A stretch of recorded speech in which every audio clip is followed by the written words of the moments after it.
Why does Capulet arrange a party? Well, you have to actually know the play really well to work this out.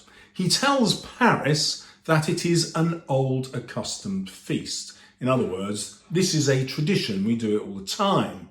However, in the build-up to the party, Shakespeare introduces Capulet's cousin, and they have this conversation about how long it's been since the last masked ball they've been to. About 30 years. So we, the audience, know that this party is extremely important to Capulet. It's a really big deal. Why? Why is he throwing it? Well, because he wants to capture Paris as a future son-in-law. He desperately needs Paris to marry Juliet because Paris is so important. He is a count, which in England was called an earl. So, you all live in a county. Each county was named after a count who was actually an earl. So an earl is the next person in importance in terms of the royal family to a prince. Now, in his rivalry with the Montagues, marrying into Paris's family is going to be super important.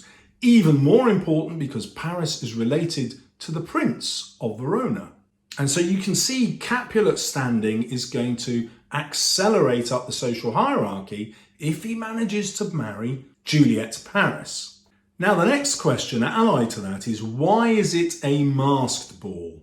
Well, one reason is they've become popular in Elizabethan times. Henry VIII introduced them from Venice. But why were they popular? Well, women got to play different roles. Remember, in a patriarchal society, women were constrained.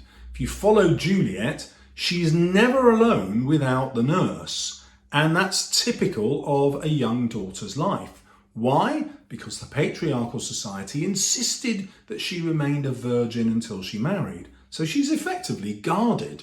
Now, the nurse isn't called a guard. She would have been called a chaperone. But anyway, she's there to make sure that Juliet remains pure and virginal. So how did young women attract men? How did they have opportunities to flirt? Well, the mask did that job. There was the pretense of disguise. Of course, you would be able to work out who was who, but the pretense was that you couldn't, and that left a certain license to behave in ways that you wouldn't in real life. So just to give you an example, women were not allowed to perform on stage in Elizabethan times. However, women were often encouraged to perform either acting or singing in a masked ball. This greater liberty it allows the women, of course, allows the men to get to know the women and the birds and the bees. I do hope your parents have told you about the birds and the bees. Now, there is another thing that's super important about such a party. It's full of dance, and Elizabethan dance was choreographed.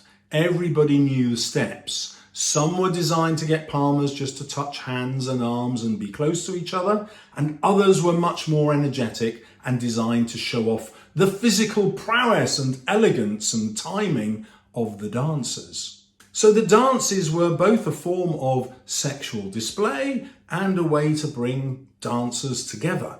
Romeo refuses to dance. He just watches.